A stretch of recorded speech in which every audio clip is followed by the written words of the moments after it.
안녕하세요. 북앤 켈리입니다. 오늘 소개해드릴 책은 홍시에서 출판된 나는 미니멀리스트 이기주의자입니다. 책 제목에 미니멀리스트란 단어에 꽂혀서 어떻게 사는 것이 미니멀리스트이지? 하고 궁금증에 책을 선택했습니다. 책 앞부분에 책의 작가이자 주인공 시부야 나오토의 하루 일과와 그의 생활 환경 모습의 사진을 보고 그럼 그렇지, 혼자 사니까 이렇게 할 수 있지 라면서 그의 삶의 노력의 결과를 일반화, 축소화 시켜버리고 말았습니다. 제가 생각한 미니멀리스트는 단순히 물건과 삶을 최소화하는 것이라고 생각했는데 무조건 물건을 최소화하는 것이 아니라 자기가 필요한 부분에는 과감하게 많은 돈으로 물건을 사기도 하고 필요 없는 부분엔 일절 돈을 쓰지 않는 시부야님을 책에서 만날 수 있었습니다. 그 대표적인 예가 냉장고는 없지만 청소를 싫어하는 본인이라는 것을 알기에 고급 청소기, 그리고 빠르게 머리를 말리기 위해 다이슨 헤어드라이기, 또 글을 쓰고 카페를 운영하는 본인의 생활을 위해서 노트북과 핸드폰에는 최신 기종으로 구매하는 것을 볼 수 있었습니다. 계속 읽어 나가다 보니 그의 생각에 동의하는 부분이 점점 더 생겨났습니다. 시간을 절약하기 위한 방법, 운동을 따로 하지 않고 일상 속에서 꾸준히 걷기 위한 방법들은 나도 실천해 볼 수 있지 않을까?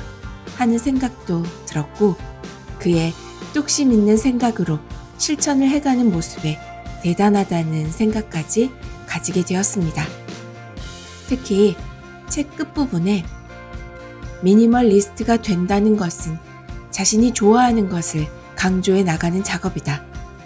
좋은 것을 선택하고 그 이외의 것을 배제함으로써 본래 자신이 몰두해야 할 일에 시간과 돈을 소비할 수 있는 상황을 만들어내는 것이라고 정의하는 부분은 제가 단단히 오해하고 있었다는 것을 인정할 수밖에 없었습니다. 책을 통해 나와 너무 다른 생활 방식으로 살고 있는 사람을 만났다는 즐거움이 컸고 또 저 또한 적용할 수 있는 점을 발견할 수 있어서 좋았습니다. 여러분은 여러분의 어떤 점을 삶에서 강조하고 싶으신가요? 시부야 나오토님의 엉뚱하지만 어느 정도 수긍이 되고 납득이 되는 그의 미니멀한 삶의 모습을 지금 만나러 가시죠.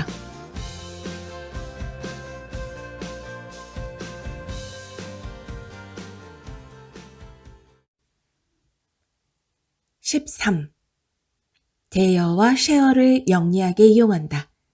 시대의 흐름은 소유에서 이용으로. 최근 카페를 겸하는 서점이 많아졌다. 서점에 있는 책을 구입하지 않아도 커피 한 잔만 주문하면 좋아하는 책을 테이블에 가져와 읽으며 커피 타임을 즐길 수 있는 구조다.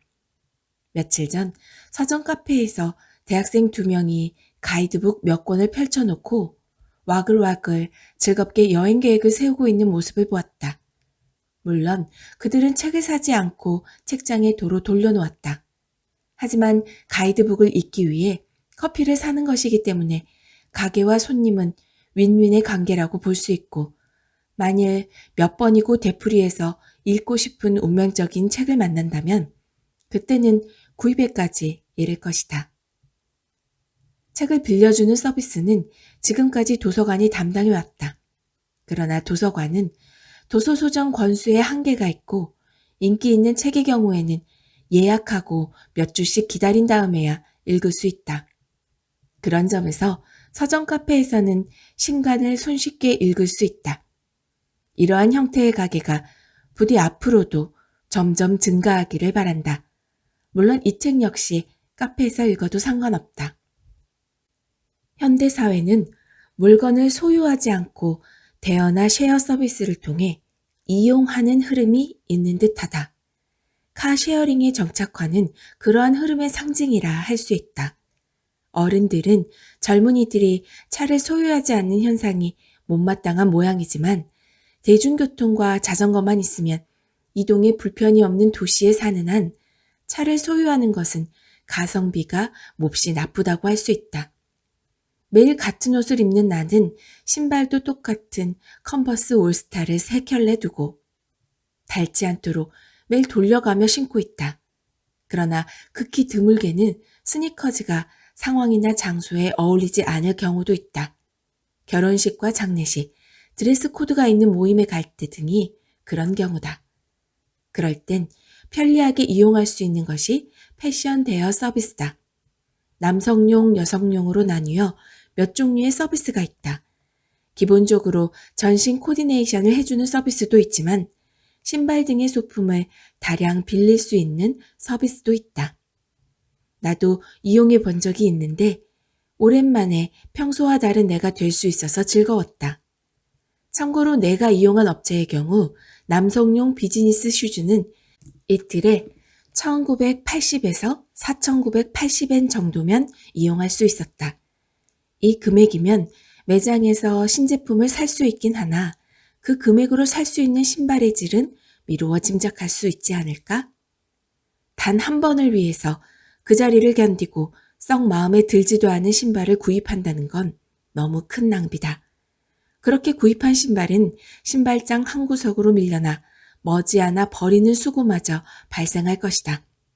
그렇다면 필요할 때 돈을 들여 좋은 신발을 대여하는 것이 현명한 방법 아닐까?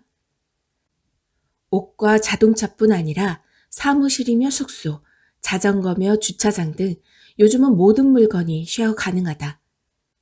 대여와 쉐어의 시대이기에 우리는 물건을 소유하지 않고도 풍요로운 생활을 누릴 수 있다. 곁에 뭐든 다 끌어안고 살기보다 가뿐하게 풍요로운 생활을 누린다. 23. 식욕을 조절한다. 식욕을 억제하는 것은 인내가 아니라 장이다. 사람들로부터 자주 어떻게 하면 식욕을 억제할 수 있죠? 라는 질문을 받곤 한다. 내가 일일 일식으로 살아가는 것이 엄청난 정신력과 인내력 덕분이라고 생각하는 모양이다. 그러나 그건 사실이 아니다. 나도 맛있는 것이 먹고 싶고 방탕하게 놀고도 싶다. 결코 득도한 수도승이 아니다. 식욕을 억제하기 위해서는 먼저 식욕이란 인내로 억제할 수 있는 게 아니란 사실을 알아야 한다. 먹고 싶은 것을 참아가며 하루, 이틀 혹은 몇 주간 다이어트에 매진하더라도 그 후에 기다리는 것은 요요 현상이라는 참혹한 현실. 다이어트에 따라붙는 흔하디 흔한 결말이다. 배가 고파도 참으라거나 의지의 문제라고 주장할 생각은 전혀 없다. 다만 식사량을 줄이는 열쇠는 바로 장이란 점을 말하고 싶다. 의학의 아버지라 불리는 히포크라테스는 기원 전에 이미 모든 병은 장에서 시작된다고 말했다. 더욱이 요즘은 장에 대한 연구가 놀라울 정도로 진척돼서 거친 피부는 물론 의욕부진, 불면증, 알레르기, 심지어 유혹에 넘어가는 나약함이나 식욕이 멈추지 않는 이유도 모두 장 때문이라는 것이 과학적으로 밝혀졌다. 식욕을 조절하지 못하는 이유는 장에 발생한 문제로 뇌의 식욕 중추가 폭주하기 때문이다. 결국 음식물이 나쁘기 때문에 식욕을 억제할 수 없는 것이며 식사를 제한하려 해도 인간의 의지력은 약하기 때문에 안 되는 것이다. 만약 정말로 식욕이 지나쳐 억제하고 싶다면 우선 먹는 음식부터 바꿀 것을 권한다. 그럼 먹는 횟수와 양, 먹는 방법도 바뀔 것이고 결과적으로 식욕은 정상 궤도를 찾을 것이다. 내가 일일 일식 생활을 계속할 수 있는 것도 그 일식의 내용이 알차기 때문이다. 만약 그 일식을 컵라면이나 과자, 빵 따위로 때웠다면 식욕도 억제하지 못했을 뿐더러 오래 계속할 수도 없었을 것이다. 음식의 힘은 그만큼 큰 것이다. 건강 오타쿠인 나는 지금 장에 관한 서적을 닥치는 대로 찾아 읽고 있는데 만약 딱 한 권만 추천하라면 장내 세균 혁명, 데이비드 펄머터 저를 들고 싶다. 아무튼 장이 가장 중요하다. 식이섬유가 풍부한 채소와 과일 중심의 식생활로 바뀐 뒤로 쾌변할 수 있게 됐다는 나의 경험은 앞에서 이미 썼다. 게다가 장과 피부는 직결돼 있다고 할 정도로 밀접한 관계가 있기 때문에 내 거친 피부가 좋아진 것도 당연한 일이다. 장내 세균의 균형을 잡아주는 영양제와 식이섬유 파우더를 음료에 섞어 마시는 것도 추천한다. 참고로 나도 늘 먹고 있다. 흔히 인생의 성공 비결로 환경을 바꾸라거나 만나는 사람을 바꾸라는 말을 한다.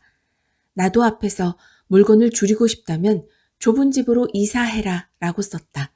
하지만 그 어떤 성공 노하우보다 가장 중요한 것은 먹는 것을 바꾸는 일이 아닐까 싶다.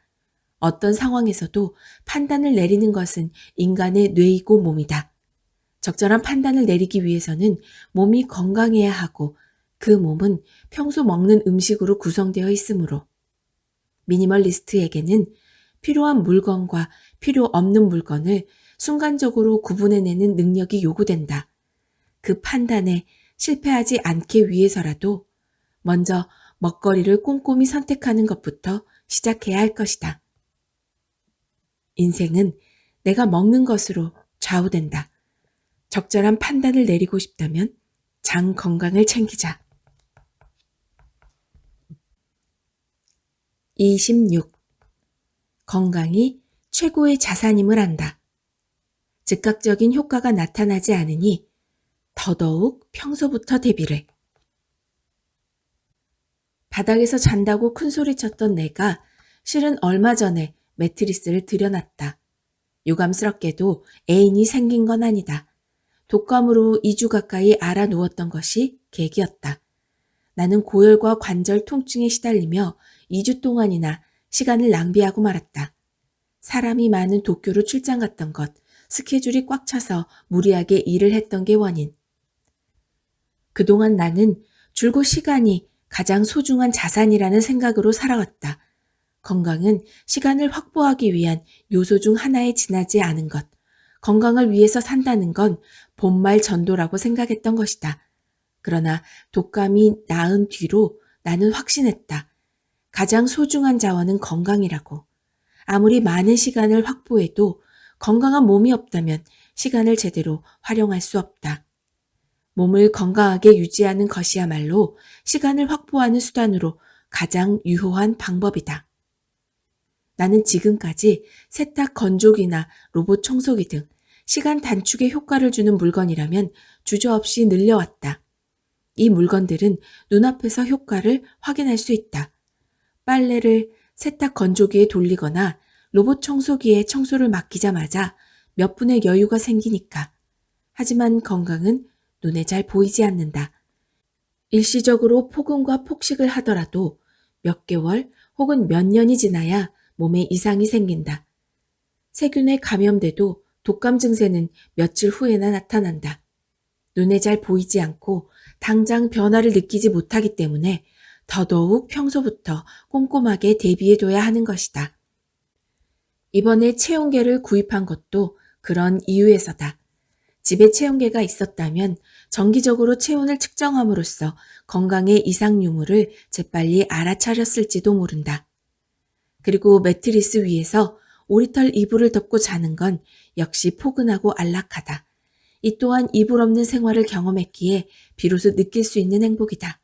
이불 속이 너무나 좋아서 빠져나오지 못하는 날도 있다.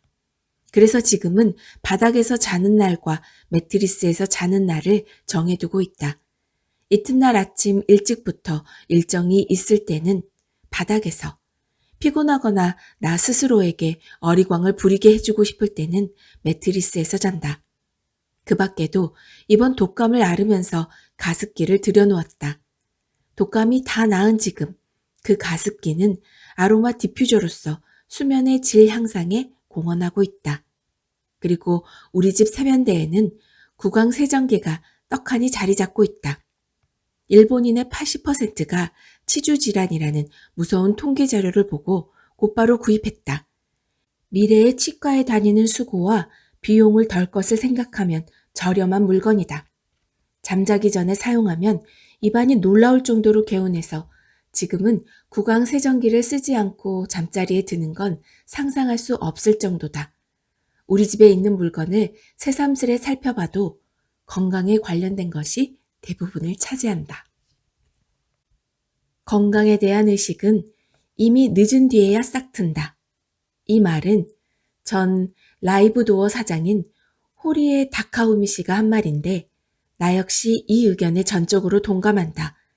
건강을 위해서만 산다는 것도 본말이 전도된 삶이라고 할 수 있지만 행복한 인생을 보내는 데 있어서 건강은 기본 조건인 것이다. 건강을 희생해가며 시간을 확보하는 것은 지름길인 듯 보이나 실은 멀리 돌아가는 것이다. 건강에 관해서만은 효율을 무시하자. 건강을 우선시하는 것은 시간을 지키는 것과 같은 의미. 29. 시간을 창출하는 도구에 투자한다. 싫어하는 집안일을 없애고 거기서 절약하는 시간은 좋아하는 일을 하는 데 쓴다. 내가 미니멀리스트가 된 이유 중 하나는 청소하기 싫어서였다. 실제로 물건을 줄이자 방에 어지러질 일이 없어졌다. 하지만 생활을 하다 보면 당연히 방바닥에 먼지가 쌓이게 된다. 지금까지는 그것을 일반 청소기로 청소해왔다. 나는 청소하는 걸 좋아하지 않는다. 귀찮은 청소보다 잠을 자든 책을 읽든 좋아하는 것이나 하고 싶은 것을 하며 시간을 보내고 싶다. 청소보다 즐거운 일은 얼마든지 있으니까. 그런 내 멋대로의 바람을 이루어 준 것이 로봇 청소기다. 나의 로봇 청소기 룸바는 미니멀리스트의 방에 아주 잘 어울리는 품목이다. 본래 룸바를 사용할 때는 바닥에 있는 물건을 정리해야 하지만 워낙 물건이 없는 내 방은 그런 수고마저 할 필요가 없다. 내 방에서 활발히 움직이는 룸바의 모습을 보면 미니멀리스트를 위한 맞춤형 가전이란 생각이 들 정도다. 사실 룸바는 내가 쓰고 있는 보급형 모델이 3만 엔대 후반, 고급형 모델은 10만 엔이 넘는 값비싼 가전이다. 실제로 구입할 때에는 약간의 용기가 필요했다. 하지만 지금은 큰맘 먹고 사기를 잘했다고 생각한다. 청소를 하지 않아 남게 된 시간은 내가 좋아하는 것을 하며 보낼 수 있기 때문이다. 길게 보면 구입비 이상의 가치를 회수할 수 있다는 건 확실하다. 참고로 지금은 룸바에서 물걸레 로봇 청소기 브라바로 갈아탔다. 이건 룸바보다 작아서 방 안에 둬도 전혀 부담스럽지가 않다. 소음도 거의 없고 게다가 손질이 간편한 것도 귀차니스트인 내게는 고마운 점이다. 매일 바닥을 반짝반짝하게 닦아주는 브라바의 모습에 나는 사랑스러움마저 느낀다. 로봇 청소기 외에도 일반적인 집안일을 자동으로 처리해주는 물건은 많다. 세탁물을 말리는 것이 귀찮은 사람은 세탁 건조기를, 그릇 씻기가 귀찮은 사람은 식기세척기, 쌀 씻는 게 귀찮은 사람은 씻어나온 쌀, 다림질이 버거운 사람은 세탁소에 맡기면 되고 집안일과 청소를 대신해주는 대행 서비스도 인기다. 물론 집안일이나 청소를 즐겁게 잘하는 사람이 굳이 이런 상품들을 이용할 필요는 없다. 하지만 청소도 집안일도 되도록 하고 싶지 않다. 목표 달성을 위해서 좋아하는 것과 해야 할 일에 몰두하고 싶다고 생각하는 사람은 이들 제품이나 서비스에 돈을 아끼지 말고 이용하도록 하자. 하고 싶지 않은 일을 계속하면서 살아가는 건 상상 이상으로 고통스럽다. 만일 거기서 해방되기 위해 돈을 지불했다면 당신은 지불한 액수 이상의 것을 돌려받을 수 있을 것이다. 하고 싶지 않은 일은 그만두고 자신만이 할 수 있는 일에 전념하자. 42. 재능을 낭비하지 않는다. 스트렝스 파인더로 자신을 더 잘 이해한다. 나의 재능은 수집하는 것이다. 혹시 아무것도 없으면서 라고 생각하는 사람이 있을까? 스트렝스 파인더라는 자가진단 결과에서 나는 34개의 테마 중 수집 테마의 재능이 1위였다. 처음 이 결과를 봤을 때는 엥? 나는 미니멀리스트인데? 라며 놀랐지만 분석 내용을 듣고는 납득했다. 물질적인 것에 대한 관심이 아닌 정보, 지식, 경험 등 형태가 없는 것에 대한 수집 경향이 강하다는 설명이었다. 그리고 이 결과를 통해서 나는 확실히 자각했다. 독서나 여행 등으로 쌓은 경험을 자양분으로 삼아 살아가면 행복해질 수 있는 사람이란 걸. 최근 몇 년 동안 내가 가진 물건과 직면하자는 흐름이 유행하고 있다. 물론 늘리는 것보다 줄이는 데에 초점이 맞춰지고 있다. 단샤리, 심플라이프, 정리기술, 물론 미니멀리즘도 그렇다. 이러한 열풍의 원인은 그전까지 자기에 대해 잘 몰랐기 때문이라고 생각한다.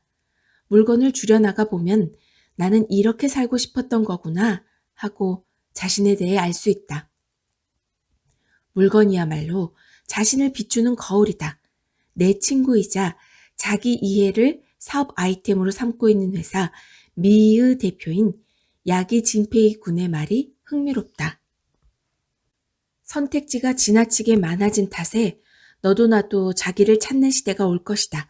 자기 이해란 자신에게 맞는 등산법을 알기 위한 도구다. 자신을 안다는 건 가능성을 확장시키는 것이 아닌 좁히는 것이다. 어디서 자신의 강점을 발휘할 수 있는가를 알아야 하며 또한 자신의 재능을 끌어내어 그 재능을 강조할 줄 알아야 한다. 야기 진페이 군의 이러한 주장은 미니멀리즘과도 맞닿아 있다고 생각한다. 자신을 알기 위한 도구로는 앞에서 말한 스트렝스 파인더에 더해 내향형, 외향형 진단과 애니어그램을 추천한다. 나는 나 자신에 대한 이해가 깊어진 뒤로 타인에 대해서도 더 잘 이해할 수 있게 됐다. 일단은 내가 싫어하는 그 사람에게는 이러이러한 소질이 있지 않을까? 라고 생각해 보는 것이다. 애초에 자신답다거나 스스로에게 자신감을 갖는다는 건 자신을 컨트롤할 수 있는 상태를 의미하는 것이 아닐까 싶다. 예컨대 긴장하여 자신다움을 발휘하지 못하는 것은 자신을 컨트롤하지 못했기 때문인 것이다. 미국 영화 파이트 클럽을 보면 알고 보니 내가 소유한 물건에 소유당하고 있었지 라는 대사가 나온다. 나는 이 장면을 보면서 자신답게 살기 위한 최고의 지름길은 물건을 줄이거나 인간관계를 돌아보는 과정에서 어떻게 자신을 컨트롤할지를 배우는 것이 아닐까 생각해 봤다. 미니멀리스트들이 활발하게 생기 넘치는 삶을 살 수 있는 건 자신을 깊이 이해하고 있기 때문이다. 선택지를 줄이고 자신을 이해하게 되면 자신감도 따라붙는다. 그리고 물건에도 사람에도 조종당하지 않는 사람이 될 수 있다. 자신을 모른다는 건 깜깜한 어둠 속을 끝없이 헤매는 것과 같은 상태를 말한다. 반대로 자신을 알고 있으면 주저없이 직진할 수 있다. 자신이 어떤 공간에서 어떤 물건을 둘러싸여 어떤 사람과 교제하면 행복한가를 알게 된다면 불필요한 선택지를 늘리겠다는 생각은 하지 않게 된다. 자신을 알게 되면 살아가는 데 필요한 통제감을 얻을 수 있다. 50. 물건은 적게 마음 둘 곳은 많게. 인간관계를 늘리면 위험이 줄어든다. 나는 물건을 되도록 적게 소유하고 있지만 인간관계에 관해서는 얕고 넓게를 마음에 새기고 있다. 내가 좋아하는 문장 중에 이런 것이 있다. 자립이란 의존할 수 있는 곳을 늘리는 것이며 희망이란 절망을 나누는 것이다. 뇌성마비 장애를 가진 소아과 의사 구마타니 시니치로 선생님의 말이다. 구마타니 선생님은 또 이렇게도 말한다. 인간은 물건이든 사람이든 많은 것에 의존하지 않고는 살아갈 수 없다. 따라서 의존할 것을 늘리되 그 하나하나에 대해서 의존도를 낮추면 아무 것에도 의존하지 않는 것으로 착각할 수 있다. 바로 이 상태가 자립이다. 내 경우는 학교 동급생, 일 관계자, 인터넷이나 SNS 친구, 취미 게임으로 알게 된 사람, 쉐어하우스에서 알게 된 사람, 이들 모두가 의존할 수 있는 곳이다. 얕은 관계를 아무리 늘려봐야 의미 없다고 생각하는 사람도 있을 것이다. 하지만 인간관계에 관해서만은 선택지가 많으면 많을수록 좋다.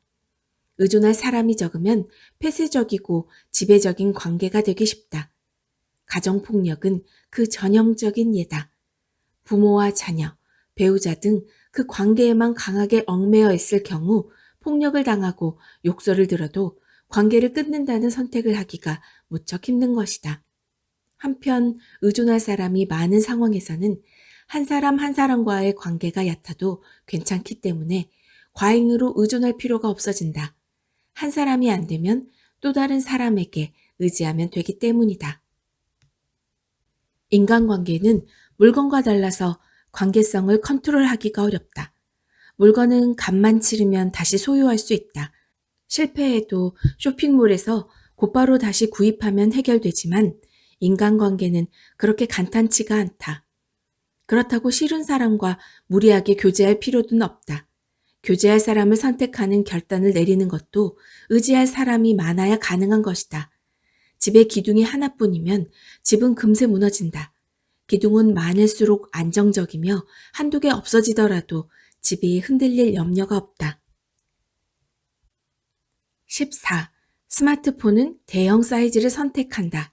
에서 썼듯이 이것은 무엇을 최소로 할까의 문제인 것이다. 커다란 스마트폰을 사용하는 이유는 눈의 피로를 최소화하기 위해서다. 인간관계를 늘리는 것은 위험을 최소화하기 위해서다. 특히 지금은 SNS를 통해서 누구와도 손쉽게 이어줄 수 있는 세상이다. 나에게는 주소와 전화번호, 상황에 따라서는 본명도 모르는 지인이 많이 있다. 관계 유지를 위해 내키지 않는 술자리에 나가서 시간과 돈을 낭비하는 것에 대해서는 말할 가치도 없다. 하지만 느슨하게 좋은 관계를 지속시키는 것은 언젠가 자신을 구제해줄 안전망을 늘리는 것과도 같다. 그리고 이것은 인간관계에만 해당되는 것은 아니다. 수입원, 가진 기술, 마음 둘 곳처럼 형태 없는 것을 늘리면 늘릴수록 다양한 위험에 대처할 수 있다. 투자의 세계에는 자신을 지키려면 분산 투자, 공략할 거면 집중 투자라는 이론이 있다. 하지만 인간관계에서만큼은 공략보다는 수비다. 의존할 수 있는 사람을 늘리는 것이 의존하지 않기 위한 유일한 길이다.